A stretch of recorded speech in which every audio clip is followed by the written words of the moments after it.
Grande desenvolvimento e avanços tecnológicos.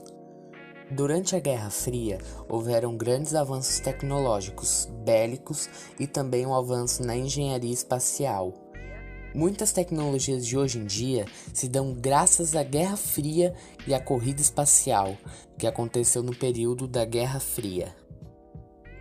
Alguns exemplos de avanços tecnológicos são o micro-ondas, o GPS, a câmera digital, o controle de tráfego aéreo, a produção em massa de antibióticos, o computador, que começou a ser feito na Segunda Guerra Mundial, mas só foi finalizado na Guerra Fria, e, a mais importante, a internet, antes chamada de ARPANET.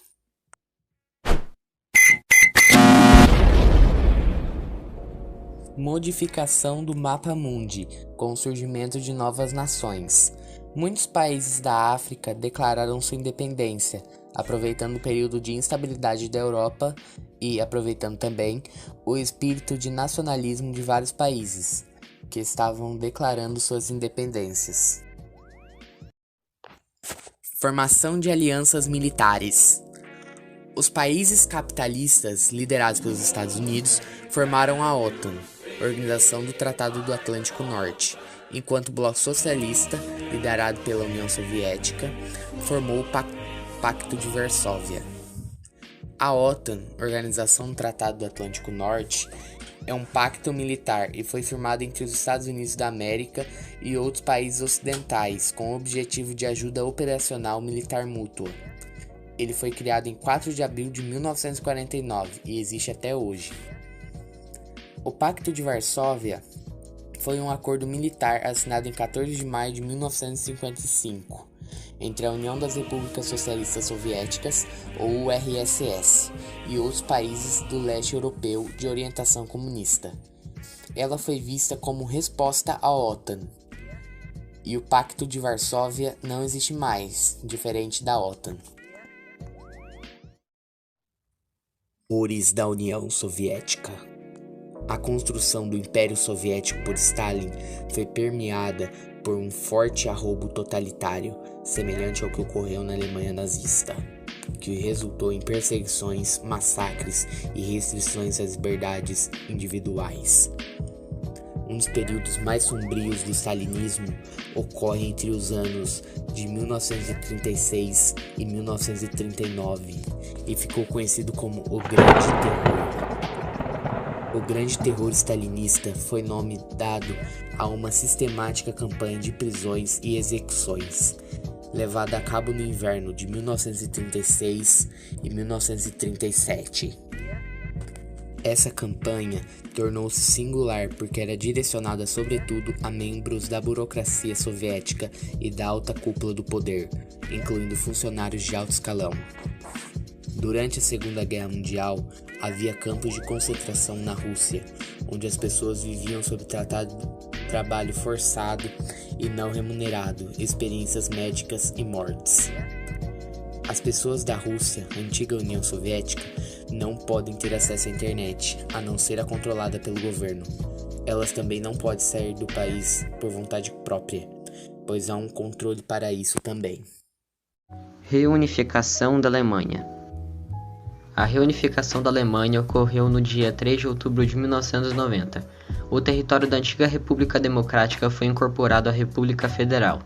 Ela foi dividida entre as principais ganhadoras da Segunda Guerra, e posteriormente as duas Alemanhas se recuperariam pelo menos um pouco das enormes perdas materiais que haviam sofrido durante o conflito. Nos anos 70, a diferença entre a Alemanha Oriental, que era comunista, e a Alemanha Ocidental, que era capitalista, era bem grande. sendo a comunista apenas mais um país desenvolvido e a capitalista tinha se tornado um dos países mais ricos do mundo, tendo uma indústria avançada e uma moeda forte. Na década de 80, a diferença entre elas ficou ainda mais acentuada, causando um grande desentendimento entre os alemães orientais. E em 1989, na Berlim Oriental, eclodiu-se uma série de revoltas e manifestações populares exigindo uma melhora nas condições de vida e a democratização do regime. Algum tempo depois, as duas Alemanhas negociaram e no dia 3 de outubro de 1990, a unificação política foi oficializada. Formação dos blocos econômicos. Os blocos econômicos surgiram após a Segunda Guerra Mundial, quando os Estados Unidos se tornaram uma potência e o primeiro que se configurou como bloco foi o Benelux, formado em 1884 pela Bélgica, Holanda e Luxemburgo. Ao final da Guerra Fria, novos blocos econômicos foram criados para enfrentar a competitividade da globalização. No entanto, ao longo dos anos, tornaram-se alicerces da consolidação. A relação entre países membros de blocos econômicos funcionam de acordo com os estágios de crescimento em que se encontram e se classificam em Zona Livre de Comércio, que são áreas livres das tarifas alfandegárias que facilitam as transições comerciais entre fronteiras. A União Aduaneira, que funciona com o estabelecimento de taxas e planos de mercado para regulamentar associações entre nações. O Mercado Comum, que é definido por políticas de livre comércio, taxas externas e trânsito de pessoas, mercadorias e dinheiro.